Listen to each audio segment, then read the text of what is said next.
Norma Jean Baker était minée comme rarement on le fut par cette contradiction si humaine entre le savoir et l'action.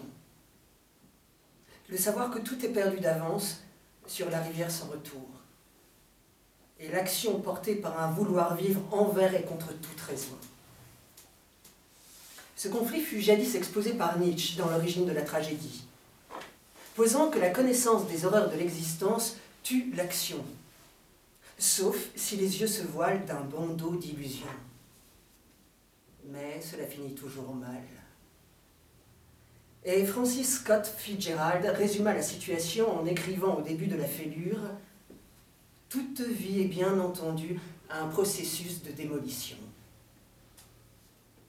Son visage, sur la photo, exprime bien cette stupéfaction douloureuse qui, selon Schopenhauer, caractérise l'étonnement devant le monde et de se retrouver malgré soi dans l'existence, devant un monde et dans une existence comme pris à un piège dont on ne sortira pas, comme sur la rivière sans retour. Et le voyage dure tant que le vouloir vivre s'impose à la conscience du désastre en cours.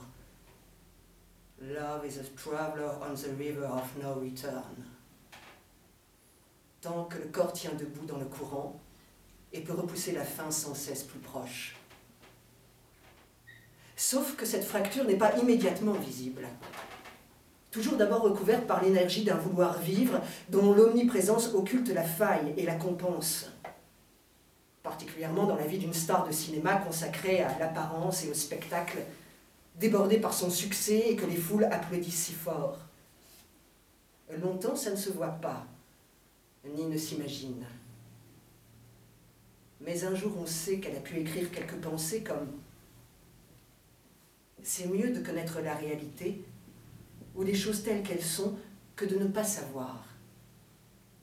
D'avoir le moins d'illusions possible. Et même d'une façon stoïcienne, I love the river, never moved by anything. Ou qu'on ne peut aimer l'autre, jamais, vraiment. Et se dire elle-même borderline. Alors l'image tapageuse de la blonde patinée, celle dont Hitchcock a pu dire qu'elle avait le sexe affiché sur la figure, s'éloigne.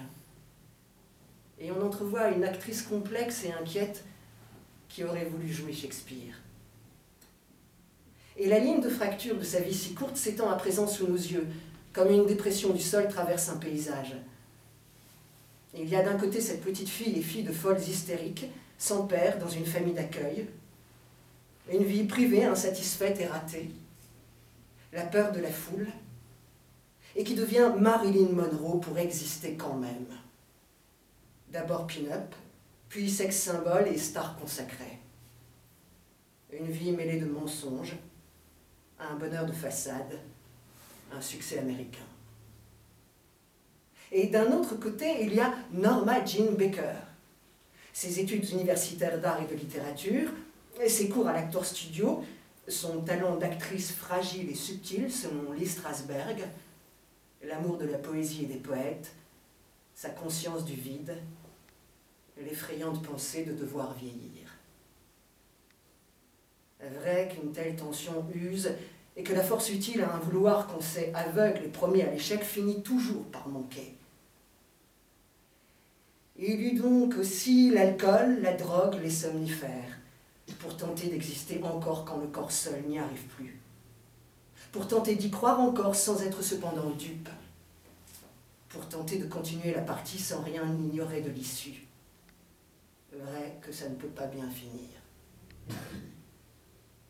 Elle reçut, le 5 mars 1962, à la cérémonie des Golden Globes, le prix de la star mondiale de cinéma. Elle était ivre. Elle titubait et bafouilla ses remerciements. On penserait presque, l'alcool en plus, à un pauvre histrion, comme dit Shakespeare, qui se pavane et s'échauffe une heure sur la scène et puis qu'on n'entend plus. Elle mourut le 5 août suivant, âgée de 36 ans. There is a river, chantait-elle avec un détachement parfait. called the river of no return.